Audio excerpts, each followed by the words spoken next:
In every generation there are gardeners who seem to know something the rest have forgotten. The kind of people who grow vegetables that look richer, healthier, and more abundant without relying on store-bought fertilizers or endless amendments. Many of them worked with what they had, and their methods looked simple on the surface. But if you dug deeper, you realized they were creating soil systems that could outlast decades. One such method was an old trick passed quietly from farmer to farmer, a soil brew built from something as humble as crushed rice. At first glance it seems almost too plain to be powerful. Rice is a kitchen staple, not a fertilizer. Yet in the hands of an older generation of gardeners, crushed rice transformed into a soil elixir that produced humus 10 times faster than ordinary compost. The secret wasn't in the rice alone, but in how it was prepared, brewed, and used to feed microbes. This method acted less like a fertilizer and more like a microbial feast, a carefully balanced brew that brought dormant soil back to life within days. Today, when many gardeners battle compacted ground, dead patches, or soil that refuses to hold fertility, revisiting this forgotten approach has never been more valuable. Rice may not look like much, but it is loaded with starches, simple sugars, and trace minerals that microbes crave. When rice is crushed, these compounds are exposed, becoming far more available to the microscopic community living in the soil. Starches in particular are like slow-burning fuel. Unlike molasses or fruit scraps that microbes consume quickly, starch gives them a steady source of carbon that keeps populations multiplying long after the initial application. The surface of rice grains also carries a surprising bonus: natural colonies of lactic acid bacteria. These are the same organisms that make kimchi sour and yogurt tangy. When rice is soaked or brewed, these microbes multiply rapidly, joining the soil as powerful partners in decomposition. They specialize in breaking down cellulose and lignin, two tough plant fibers that usually take months to decay. By accelerating this breakdown, they help transform raw organic matter into humus far faster than composting alone. This combination of starch and lactic acid bacteria means that rice doesn't just feed the soil, it wakes it up. It sparks microbial activity in a way few other household ingredients can, providing both energy and living inoculants. The process was as simple as it was ingenious. He never dumped plain rice onto the soil because that would only attract pests. Instead, he crushed the rice into small fragments, releasing the starch while still keeping some structure. He would then soak these fragments in water, often in a clay pot or wooden bucket, where they began to ferment. Within a day or two, the water turned cloudy, giving off a mild sour smell, a clear sign that lactic acid bacteria and wild yeasts were multiplying. This fermented liquid became the foundation of the brew. Sometimes he would enrich it further by adding a handful of leaf mold or forest soil, knowing it carried a wide variety of beneficial microbes. Other times he stirred in small amounts of ash, kitchen scraps, or even weeds, giving the mixture extra minerals and organic matter. Over the course of a week, this bucket of rice water transformed into a living microbial soup. When poured onto the soil, it didn't just deliver nutrients, it seeded the ground with an army of decomposers. These microbes colonized dead leaves, roots, and organic residues already present in the soil, breaking them down into stable humus. The process, which might have taken months on its own, was condensed into weeks. Ordinary composting often depends on slow decomposition. Organic matter piles up, microbes nibble at it, and humus forms gradually over time.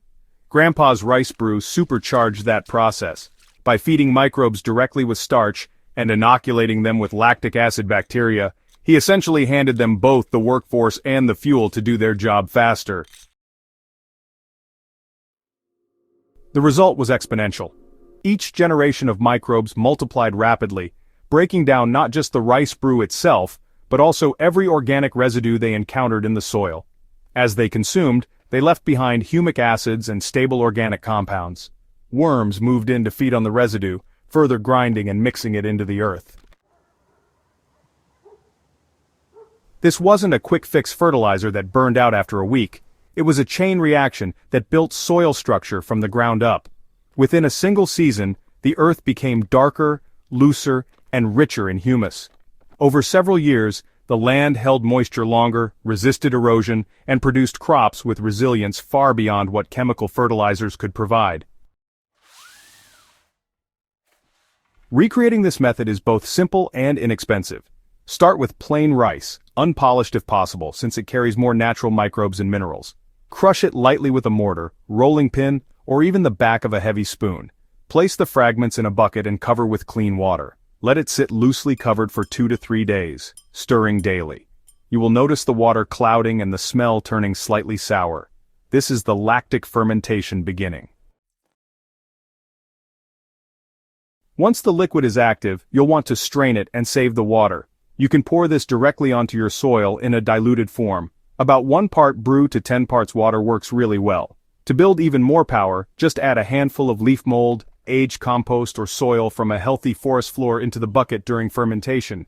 This introduces a wide diversity of microbes. Oh, and some gardeners also add a spoon of molasses or a few chopped weeds for additional minerals and sugars. Applied every few weeks during the growing season, this simple brew can steadily transform your soil. You'll notice the topsoil darkening, organic matter decomposing faster, and worms showing up in greater numbers. The effect really compounds over time as each dose of microbes builds upon the last. What makes this method so effective is the cascade of activity it triggers. The lactic acid bacteria start off by breaking down simple plant fibers and starches. As they do this, they release organic acids that soften tougher materials like stems and roots. This opens the door for fungi to invade, weaving through the soil with their hyphae. Fungi break down lignin and complex compounds, producing enzymes that unlock nutrients hidden in woody debris. Meanwhile, general soil bacteria feast on the simpler sugars released in the process, multiplying rapidly.